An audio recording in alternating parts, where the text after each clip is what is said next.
crap, oh dang, oh crap! Oh! Everyone settle down! Alright, it's now September, which means the 2024 elections are soon! We gotta get ahead, okay? We need the freshest takes. I won't move from this spot until I can tell you who the next president will be, even if I have to lie and make it up. As you know, the first GOP primary debate just happened, and it was fine. Lots of stuff happened. We definitely watched it. My favorite part was when the white guy said the thing. No, not him, the other one. You know, he said the thing about the border. Did they talk about the border? Probably. Candidates love talking about the border. Both the GOPists and the dumbo rats go turd wild for those sexy map lines and securing those lines and accusing other people of not securing those lines. And so we thought, as a fun little treat, we would actually take a look at our border. What is it? Is it secure? How can we protect this country from the scourge on our great society that is Canadians? What's going on with our border? Okay, so it actually says here that we're not going to talk about our northern border after all. Damn it! No one ever talks about the Canadian border. Do they not remember 1812? You burned down our White House? Well, we're going to burn down your whatever they have in Canada. Wherever Michael Cera was born, we'll burn it down. Anyway, so sorry. I'm worked up. But here is some more news. It turns out that today we're talking about the supposed crisis on our southern border. It's scary, folks. You know it's scary because both politicians and the media tell us it's very scary, and also that it's specifically Joe Biden's fault. We are nauseatingly familiar now with the scenes of chaos after Biden opened the border to pander to the far-left extremists who run his party. We know how it happened. Joe Biden on day one said we're going to not build the wall, we're not going to have any deportations, and we're not going to have the Remain in Mexico policy. Narco-terrorist organizations who have completely taken over Mexico, infiltrated the Mexican government, and who are now running operations unimpeded throughout America. Here's a map showing where they are active, and yes, it is basically everywhere, in almost every city. This crisis has been building for the last couple of years. Damn you, Joe! The border was never a thing until you became the president! So obviously Fox News in particular likes to beat off this incredibly dead horse. Super gross jacking off a corpse like that, but why wouldn't they? That's why they're called the Corpse Jackers! Also, it's an easy Biden dunk to claim that there's a sudden and unprecedented border surge under his watch, to the point that the GOP-led House Judiciary Committee border hearing was titled The Biden Border Crisis, like it's a freaking Newsmax segment. But while there absolutely is a recent surge at the border, a lot of the right-wing coverage seems to, dare I say, be missing some nuance. For one, these surges exist seasonally, so the sudden upticks being reported on are often part of a yearly pattern that is already expected.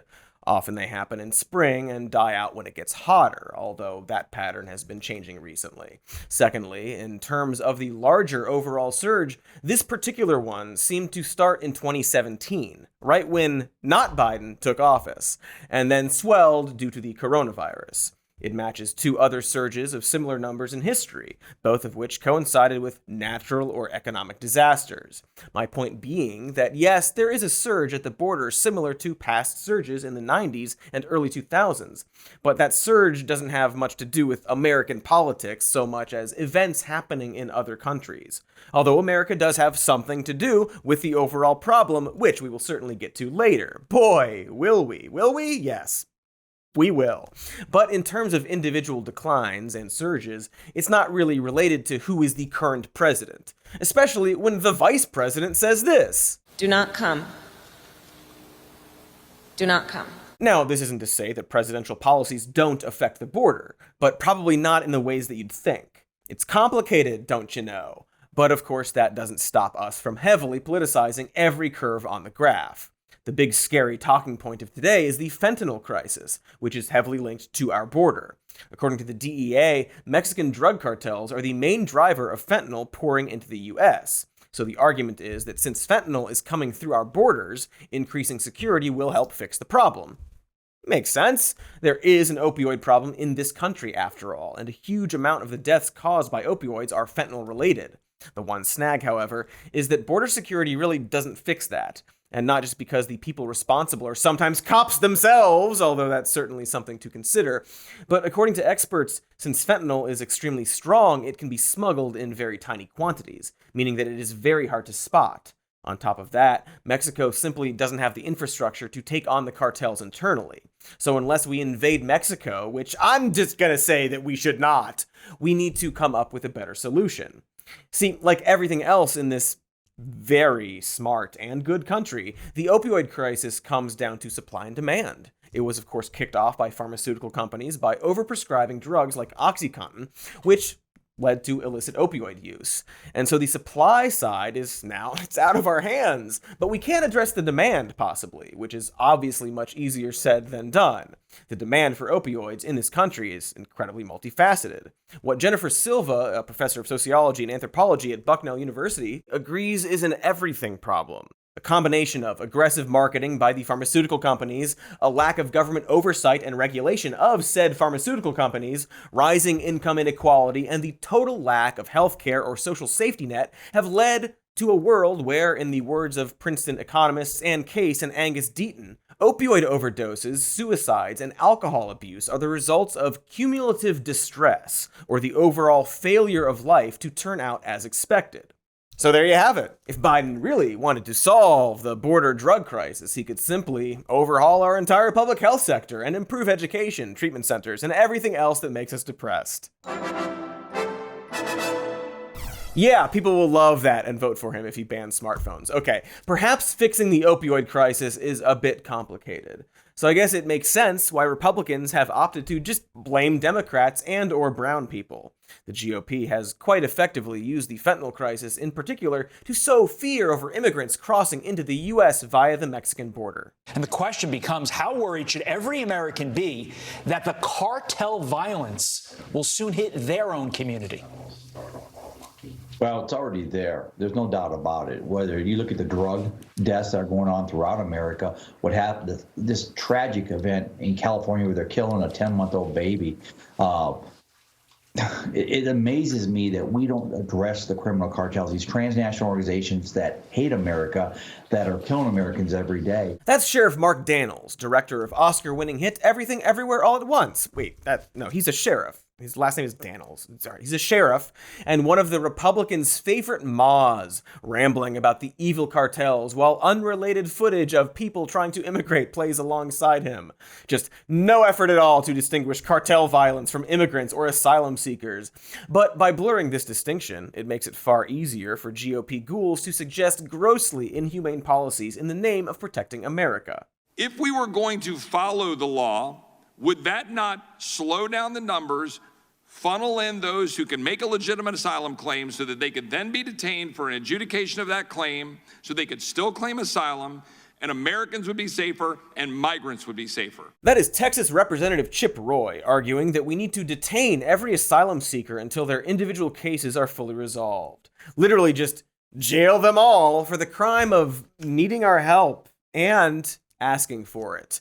Currently, we tend to temporarily let asylum seekers into the country while they await hearings, the system for which is very backed up.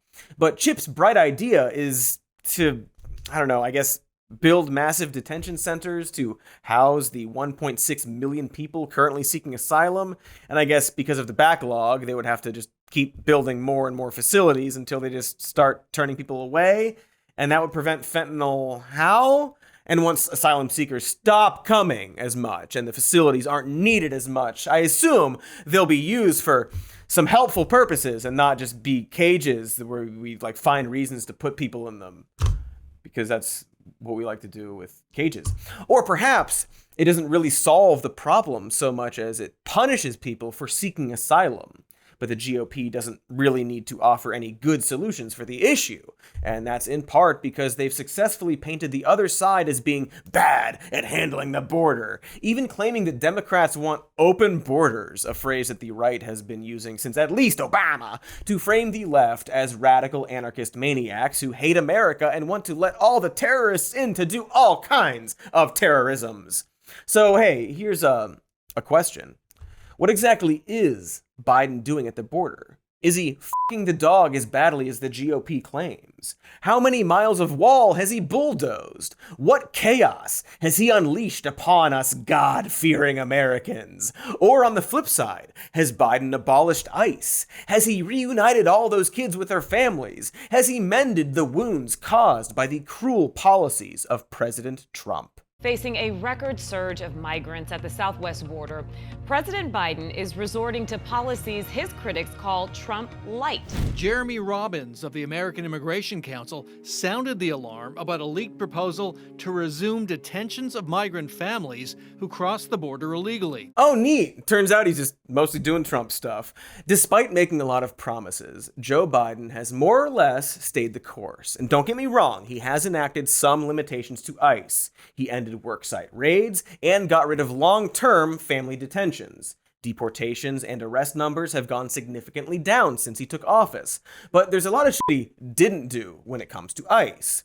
Of the 40 new ICE detention centers that were opened under Trump, Biden has closed only one, maybe two of those. And in fact, the number of people detained has gone up by over 50% since 2021. There are currently still 30,000 migrants in these detention centers, over 60% of whom have no criminal record, which isn't to say the other 40% are even serious offenders or deserve to be there. So the idea that Joe Biden wants open borders or is soft on immigrants is just not true, to the point that he kind of totally sucks at it. In fact, the administration has announced its intentions to step up expedited removal as well as further limit asylum eligibility, two moves that have angered immigration advocates. Of course, one of the most frustrating examples of this involves Title 42, a small part of the Public Health Service Act of 1944 that gives the president the power to exclude people from certain countries during public health emergencies. Trump used the measure under the guise of responding to COVID, which wasn't a big deal also, to turn away hundreds of thousands of migrants. And while the Biden administration did later fight to lift Title 42 in court, they also simultaneously used it to continue expelling individuals and families from this country. And on top of that, the policies Biden has replaced Title 42 with are actually worse somehow, with measures that could disqualify the vast majority of migrants from being able to seek asylum at the southern border, such as barring immigrants from seeking asylum if they already did so in another country. He's also considering protocols that detain migrant families who cross the border illegally rather than releasing them into the U.S. temporarily. Detain people seeking asylum, you say? Why, that sure sounds like what Chip Roy wanted us to do. Oh, and will you look at that? It is exactly what Chip Roy wanted us to do. Well, then surely Chip owes Biden a big, meaty pat on the back, or at least a tongue kiss. Can we see a clip of Chip Roy and Joe Biden tongue kissing? Maybe some hand stuff? We're here today because of the abject failure of the administration to do its fundamental duty to protect the United States. We have a wide open border, empowering cartels, empowering China to the detriment of the American citizens and to the migrants that seek to come here, supposedly in the name of compassion. Dang, did he say empowering China? I guess you gotta cram the anti-China stuff in there while you can. Chip, like the rest of the GOP, gets to have his cake and eat it racistly too, depicting Joe Biden as a soft-on-the-border hippie while quietly getting the exact policies they want. Although, to his credit, Biden has implemented a few policies that attempt to streamline the asylum process, shortening the amount of time a migrant might be held in limbo, which is to say the cage, the prison, the camp sort of thing. Limbo. At the end of the day, though, the number of migrant encounters has actually dropped significantly since December. And that's likely because the Biden administration's overall harsher asylum policies are deterring people from even trying. As one advocacy group puts it, it should be unsurprising that if asylum is all but impossible to obtain, then some people seeking protection will stop coming. So like that, you know how like Trump was like, was to deter the people from coming, and everyone's like, well, that's bad that you're doing that. It won't work. Well, it does kind of sometimes, and then is it good now? Again, it just can't be said enough. These are people specifically seeking asylum, which means they believe it would be unsafe for them to return to where they came from. Literally, huddled masses yearning to breathe free. And yet now our laws are so fucking bad that they're just choosing not to come in the first place. It seems bad, man, because later in this video, we will explain exactly where these harsh policies take us. And just as a hint, it's not good for immigrants or the United States. So that's a fun little tease for later. Be sure to gather the kids for the terrible news. So yeah, Biden isn't great on the border, nor is the GOP, nor is anybody. No one is great on the border, is my point here, which won't stop politicians from using it to campaign. But here's a question. Why is the border such a big problem? Why do people geographically below the United States feel such a great need to seek asylum here? Seems like it's a lot of complicated factors. And perhaps one big and uncomplicated factor as well. I don't know. I'll give you another tease. It's us. It's us. Us as in the United States. U.S. Us. United States. And so after the break, we will look at all of that, all while maintaining a humorous and entertaining demeanor throughout. It sounds zany. And not at all angering. Good day, my little bitty kittens. It is I, Fancy Cody Johnston. As part of the upper crust of society, I expect only the finest that life has to offer.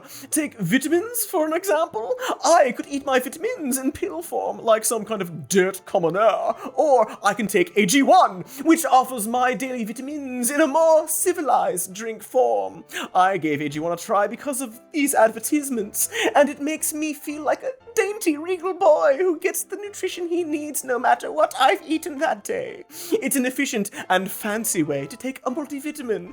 Cheers, I say!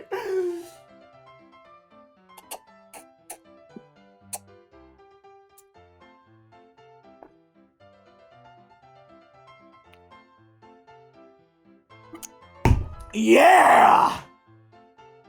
Delightful. So fancy. Sometimes I drink it out of an ordinary chalice, or dare I say, a servant's skull if I'm feeling wicked. We don't always have time to eat well, what with all our comings and goings. But AG1 packs in all the daily vitamins you need in just one scoop. It also aids with gut health, in case you got a poopy belly. A majestic poopy belly indeed. So if you want to take ownership of your health, try AG1 and get a free 1-year supply of vitamin D and 5 free AG1 travel packs with your first purchase. Go to drinkag1.com/more news. That's drinkag1.com/more news. How stately. Now, wipe my hand clean, please. Boy, oh boy, let me tell ya, folks, about the hustle and also the bustle. You know it, you do, you know it. We're always running around, going head over heels, trying to collect all that sweet, sweet gold. Doesn't matter if you're surrounded by palm trees or some Casinopolis or just enjoying those verdant green hills. The modern world has given us very little time and resources to cook healthy meals for ourselves. So I'm here to tell you about Factor, America's #1 ready-to-eat meal kit. With Factor, you don't have to worry about shopping or even prep while still getting healthy and even gourmet meal options. Everything is ready in just 2 minutes, sometimes less. Wow, that's fast. Look, it's tough out there. Whoo boy, just yesterday I ran into a robot crab and lost all my gold. But that's life, baby. Factor even has drinks and snacks for when you're on the go. There's also a lunch option that gives you grain bowls and salad toppers with absolutely no microwave needed. So head over to factormeals.com/morenews50 and use code morenews50 to get 50% off. That's code morenews50 at factormeals.com/morenews50 to get 50% off. Because sometimes, wow, you gotta go fast. Hey, we're back. Those sure were some ads we just watched and or delivered, you know, depending on if you're you or if you're me or if you're Katy, who also delivers ads. But it's only those 3 options. Do not think of a 4th one. As we sneakily hinted at before by saying out loud in this video, a great deal of the U.S. Mexico border contention has to do with how the United States has influenced the politics in our neighbors to the south. You know, just a bit of whoopsie imperialism, only a smidgen, or a mere splooge streak of neocolonialism, just a little bit of a lot of it. And to be fair and balanced, that's not the only reason for destabilization in these other countries.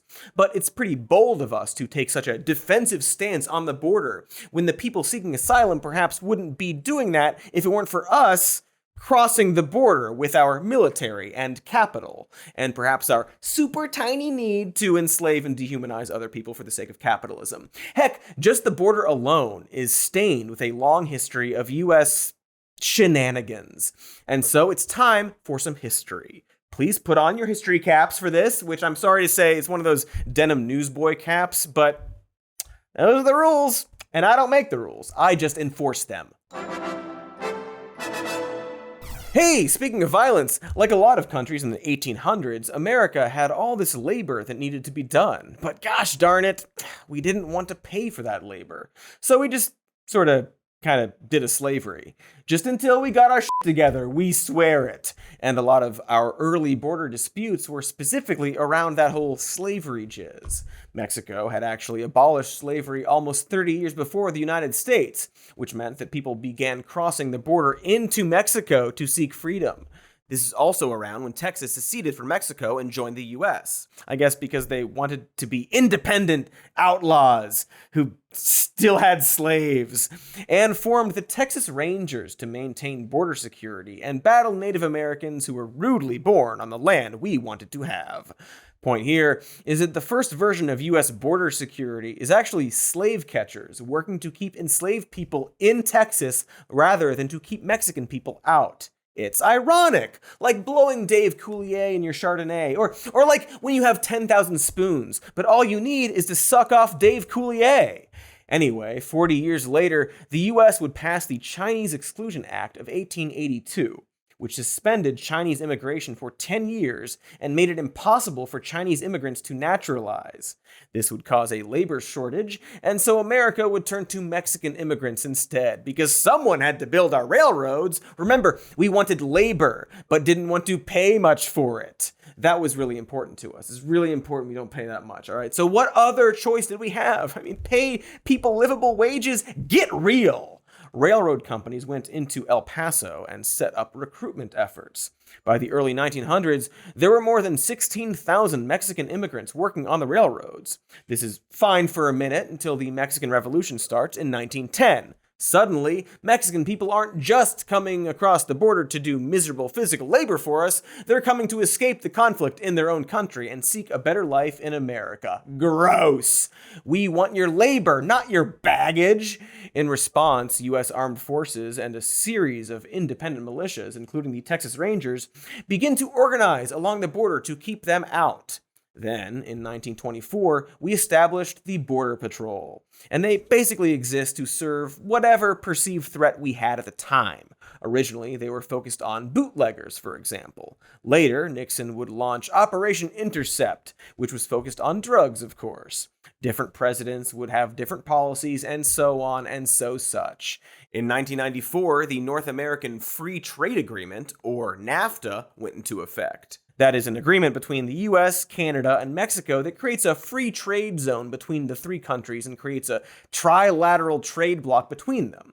Essentially, it eliminates tariffs on products moving between the 3 North American countries. At least that's what it was supposed to only do in theory. The deal led to outsourcing of jobs, lower wages due to threats of outsourcing, American companies buying up land, putting Mexican farmers out of business, and indeed also lots of Mexican workers who would turn to America and offer cheap labor and take our gerbs, and a whole bunch of other stuff that was good for corporations but bad for workers. Point is, more like NAFTA. Yeah, all right. Initially, though, Mexico sees a boost to their economy, but it doesn't last, and the collapse of the peso causes a lot of economic instability. Meanwhile, the U.S. passed the Illegal Immigration Reform and Immigrant Responsibility Act, which restricted due process opportunities for immigrants, empowers local law enforcement agencies, and expands the definition of aggravated felony for immigrants to include things like prostitution, shoplifting, and failure to appear in court. A keen eye might notice that none of those things are acts of aggravation, but hey, I guess if you're brown, all bets are off. That goes double when we hit the year of 2001. Good evening.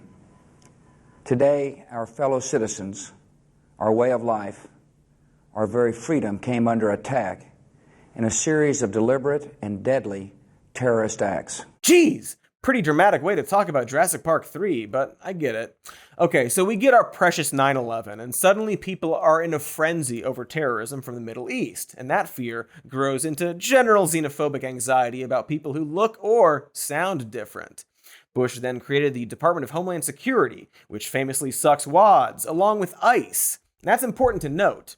ICE can't even rent a car. If Vivek got his way, they wouldn't be able to vote unless they take a civics test, which they would probably fail. Anyway, 2 years later, the U.S. authorized 10,000 new Border Patrol agents via the Intelligence Reform and Terrorism Prevention Act of 2004. The Border Patrol immediately uses all of these agents to enforce a bunch of new, harsh, no-tolerance policies along the border. So, along with Mexico, a huge portion of the immigration that comes into the United States is from 3 countries: El Salvador, Guatemala, and Honduras. Those 3 alone accounted for nearly a quarter of the immigration coming across the U.S. Mexico border in 2022. And weird coincidence, those are also countries that the United States sure loves doing messed up stuff to. In the 1980s, the U.S. government funded and trained the Salvadoran military to fight a brutal war against the country's leftist insurgency groups. Many of these U.S.-backed military groups carried out a scorched earth campaign, killing thousands of citizens and wiping out entire villages overnight. 20 years later, and these groups were especially prominent during the Salvadoran Civil War, targeting the left-wing party Farabundo Martí National Liberation Front to quash resistance against the US-backed El Salvadoran government. While these death squads technically operated independently, they were nearly entirely composed of soldiers from the armed forces of El Salvador, which the United States was actively funding with $1 million gosh darn dollars a day. Thanks, Reagan! The war, understandably, made people want to leave the country. Because wars. So thousands of El Salvadorans made their way to the States, where they were granted temporary protection status by Bush Sr. That status would be pulled by Bill Clinton in 1994, who claimed the Salvadorans could still apply for political asylum, and the only people deported would be criminals. However, not everyone would be granted that asylum, and so a cycle was created where gang members and young people were pumped back into El Salvador, further fueling the violence happening there. Weird aside, they would be given more protections later from Bush Jr. So I guess the heroes here are the Bushes? Thanks! Bushes? Meanwhile, over in Guatemala, things haven't been much better. Dare I say, things got a bit genocide-y. It all started in the mid-1900s when Guatemala's dictatorial government served at the pleasure of a small group of rich landowners. One such landowner was the United Fruit Company, an American corporation that dabbled in treating their workers like disposable crap. But alas, in 1944, a group of pesky middle-class workers inspired by FDR decided to force the leaders out and democratically elect Juan Jose Arevalo, who rejected both communism and capitalism to form what he called a spiritual socialism. I assume that's when ghosts control the means of production. Arevalo would push education programs and labor rights, and in 1951, his successor, Jacobo Arbenz Guzman, would go a step further by taking all the large uncultivated lands and redistributing them to the poorest citizens. Unfortunately, that wasn't going to work for the United Fruit Company, who were sitting on a lot of uncultivated land. After a failed negotiation, the U.S. State Department and CIA convinced Eisenhower to launch Operation Success, otherwise known as an armed overthrow of Jacobo Arbenz Guzman's government. The ensuing civil war would result in the genocide of 200,000 native Guatemalans. So if that was the success they wanted, then I guess they did it. All because a fucking American fruit company got upset, and Guatemala is still dealing with the aftershocks of this coup. Things are not great over there, politically speaking. In their most recent election, the two frontrunner candidates were disqualified due to corruption, leaving the third-place candidate to win with only 14% of the vote in the first round. These are direct consequences of U.S. interference in the 1950s, where we rat-fucked a government for trying to take care of their own citizens. How dare they be inspired by FDR? That's our thing! Barely, sometimes, kind of. As for Honduras, we've made that place our own factory floor since the early 20th century. Started by banana companies, we built infrastructure and even our own banking system there. We planted so much military that the country has been nicknamed the USS Honduras because we like being cheeky about our imperialism. Impish, if you will. By 1914, US companies owned 1 million acres of their land, to the point that the people who actually lived there couldn't access their own fucking soil. Seems like maybe America actually has a reverse border problem? Like, we need to stay the in our own country a little bit more? Anyway, once we got to the 80s, Honduras was basically occupied territory. Ronald Reagan used the country as a military outpost to spend tens of millions of dollars training and equipping Nicaraguan Contra rebels. He also deregulated the coffee trade and restructured their economy to focus on exporting goods. Because we wanted their stuff, you see, not their people, their stuff. Or their baggage, if you will. So we sucked them dry like a parasite and then bounced. And for decades afterward, the country desperately tried to get their shit together. In 2006, Honduras elected Manuel Zelaya, who tried to do a bunch of extreme stuff like raise the minimum wage. Cool, we're still struggling to do that too, so brothers in arms and trying to raise the fucking minimum wage barely a little bit. Zelaya's efforts ultimately failed when he was voted out by the more conservative party. I'm sorry, hold on. More notes to address. He was overthrown by the military in 2009, while the Obama administration watched it happen. Not our problem, you see. It's not like we totally fucked up their entire country at some previous point in time. Sorry, we're busy with other destabilizing wars. Try us again tomorrow. Anywho, all of this leads to violence and economic instability, which inevitably pushes thousands of Hondurans to the United States border. And then, of course, there's Mexico, okay. Our patient downstairs, Mexico, our downstairs neighbor, Mexico. Remember what I said earlier about us shutting our borders down after the Mexican Revolution? Well, that's not all we did. In the early 1900s, we had a good thing going with Mexican dictator Porfirio Diaz, who was real buddy-buddy with wealthy American industrialists and had no quibbles about stripping the country of its resources for the highest bidder. Again, a good situation for America, to the point that when Diaz's power began to wane, William Taft became the first president to meet with a Mexican leader in order to show his support for the dictator.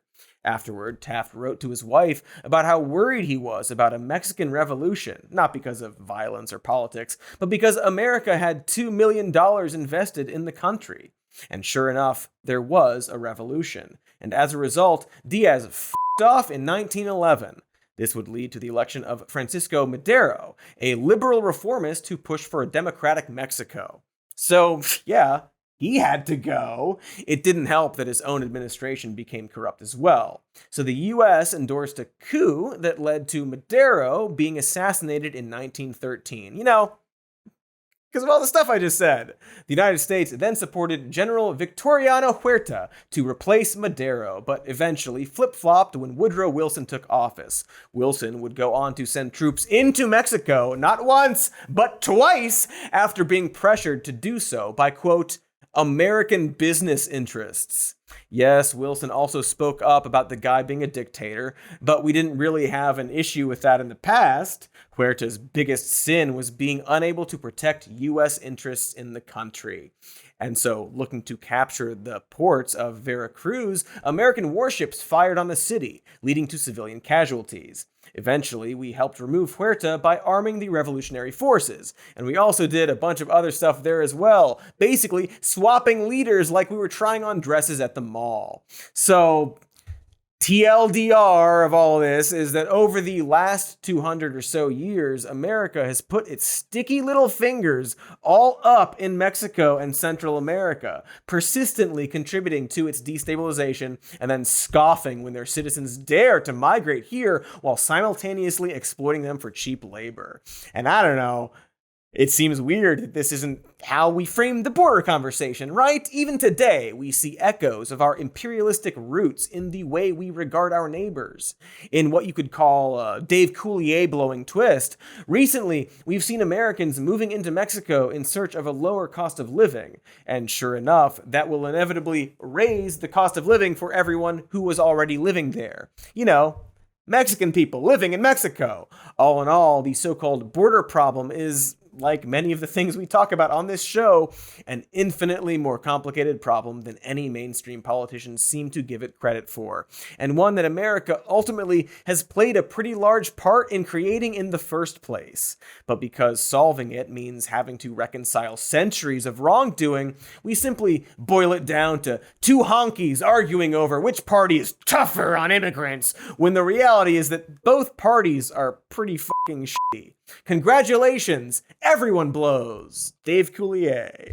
And after the break, we're going to talk about just how uniquely bad our policies are. Maybe we should cut them out. Specifically, though, that it continues to destabilize these nations. So get excited for that.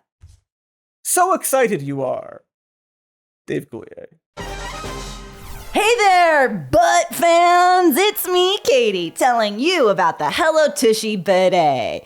Pooping is a lot of work. You gotta push it out, light candles, play your pooping song on your phone, and then put an entry in your poop journal. But you can take some of the work out of your poop with 40% off all Hello Tushy bidets and bundles. Their bidets clean your human hole with a fresh stream of water that makes it far better than wiping, you know? Keep that poo off of your hands and off of your fingers so you don't smear it all over your poo journal. It also attaches to your existing toilet with no additional plumbing or electricity. No wonder they have over 100,000 five-star reviews. My poop song is Lightning Crashes by Live. Really helps me get my business done. And so does the Hello Tushy bidet. It makes my butt feel fancy and pampered like a queen's corgi. Rough. It also comes with a 30-day risk-free guarantee and a 12-month warranty, so you have nothing to lose, except for your gross hand filth. It's always Labor Day for your butt. Save 40% off all bidets and bundles by visiting hellotushy.com/more news and using promo code more news. Sale ends September 11th. That's hellotushy.com/more news for 40% off. Spray that poop away like a rolling thunder crash in the wind. Welcome back, very excited audience. Remember me? I hope so. We were not gone for that long. I'm Cody from before. We were talking about how the United States has a long history of overtly fucking over Mexico and Central American countries while simultaneously acting indignant over the resulting migration from said fucked over countries, and also creating terrible policies to further worsen the situation. And when I say the situation, I don't mean that Jersey Shore guy. I mean everything, not just these other countries, but America too. So I guess I I do also mean that Jersey Shore guy. We spoke earlier about policies like Title 42. There's also the Migrant Protection Protocol started under Trump, otherwise known as the Remain in Mexico policy. The selling point for Republicans was that by shuttering our borders, we are saving America from the icy grips of Mexican cartels. These cartels are making billions of dollars every month. Every single illegal immigrant who comes across must pay the cartels anywhere between $3,000 and $12,000. When they come across, they're wearing colored wristbands. We saw the wristbands by the hundreds laying by the shore of the river. Each color corresponds to how many thousands of dollars they owe the cartels. So these teenagers arrive in America. The Biden administration ships them to every city in America. And they are in debt to violent drug cartels, thousands of dollars. So you have teenage boys working for the cartels in your city. That's right. Remember, folks, if you see a brown teenager in your city, be sure to consider them working for cartels and act accordingly. So here's what's funny about Ted's little argument there. He's not wrong that people pay smugglers to cross the border and will end up owing those smugglers money. First of all, the more dangerous we make the border, the more they'll be charged, so they'll owe even more money. But also, according to actual interviews with these smugglers, that debt will often never get paid if the person successfully immigrates into the United States. After all, what are they going to do? Mail them a check? It's such an obviously stupid idea when you think about it for a second. Not to mention that a lot of the smugglers have no connection to organized crime and are pretty low level. But even if they aren't, there's still no way for them to collect, unless, perhaps, the people crossing the border are sent back into Mexico, which of course is what policies like Title 42 did. And so this is a long way of explaining that the cartel violence the GOP loves to cite as a reason to send migrants back is actually fueled by those exact policies they push for. And if we actually wanted to break the cycle, we would stop enacting those policies. Because the moment you take a bus full of desperate, poor, and vulnerable people and dump them back into the environment they were trying to escape, they will be immediately met by predators.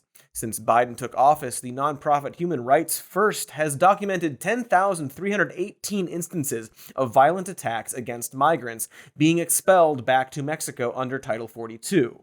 That includes kidnapping, torture, murder, rape, and many other types of attacks. We're just tossing them right into a meat grinder that they managed to get out of. And so the people lucky to avoid that will become more and more desperate and turn to more and more dangerous forms of human trafficking, which is, of course, the exact thing that the GOP claims to be concerned about a lot of the time. They'll also point to border towns being overrun and out of control because of immigrants, which citation needed. But also, when you think about it, isn't having this perpetual police state more of a destructive force? Would you rather have immigrants in your town or a bunch of terrifying detention centers?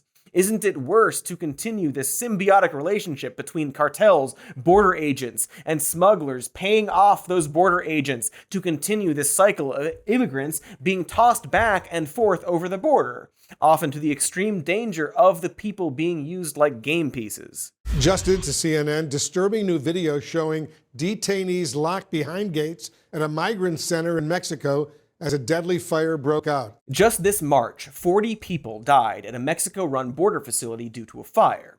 Because along with exacerbating the overall problem, our border policies have put that much more pressure on Mexican institutions and infrastructure to handle those people, which in turn depletes their resources and continues the cycle once more.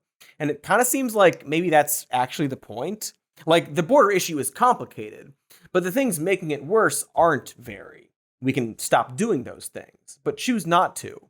So it stands to reason that perhaps we like it this way. Not you and me, but the politicians getting to run on border policy, for example. Or the media who gets to blast out scary headlines. Or the border agents who get paid by our government and smugglers. Or, if you're Core Civic, a private prisons corporation that gets paid to keep detainees, then perhaps this situation is working great for you, and you're going to lobby hard for it to continue.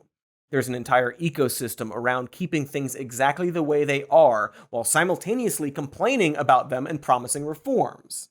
And while I'm not saying the solutions are easy, they certainly aren't as binary as open or closed borders. That said, we know that immigration doesn't really hurt native wages, with the exception of one small percentage of workers that could totally be accounted for via comprehensive policy. We know that immigration is in fact an overall positive for the economy, and we know that the diversity caused by accepting immigrants is good for the country and just like your neighborhoods. So maybe we need to take a less punitive approach, since what we're currently doing clearly isn't working.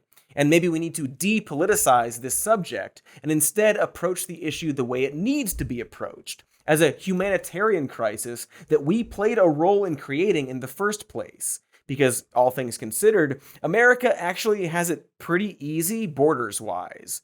We only neighbor 2 countries, and for the most part, both of those countries have been pretty friendly with us. I don't know if you've heard, but some countries do wars at their border countries. Though, to be fair, a current anti-war candidate for the Republican Party seems to be in favor of possibly invading Mexico, so maybe we'll get there someday. It's just kind of wild that we managed to f*** it up this badly. Other countries don't have this problem. I mean, some do, but other countries have fun shit like zip lines across their borders. We could have zip lines, but instead we have this shit. And while this is going to sound extremely reductive, can't we just be nicer about this? Maybe instead of pumping money into border patrol and amping up violence at the border, use that money to build up Mexico's infrastructure and create a working immigration system. Not invade them, but actually help. Is that really so hard? Because as it stands right now, we are the bad neighbors more than them. We are the ones who spent decades seeding our business interests into their countries and systematically destabilizing them for our own profit. They didn't do that to us. It seems that in this broken relationship, we are the toxic part. We love when capital and corporate interests cross borders over there, but we hate it when the icky people from there cross the borders over to here. And of course, climate change is going to make it worse, and that's a whole other episode, but we should probably figure out how to share the globe as it heats up and starts mashing people together even more. Anyway, that's our election coverage. The winner of the presidency is Doug Burgum. Whoa, what a twist. Not even sure who that guy is. Good for him, though, I guess. And his running mate, possible vice president, Donald Trump. All right.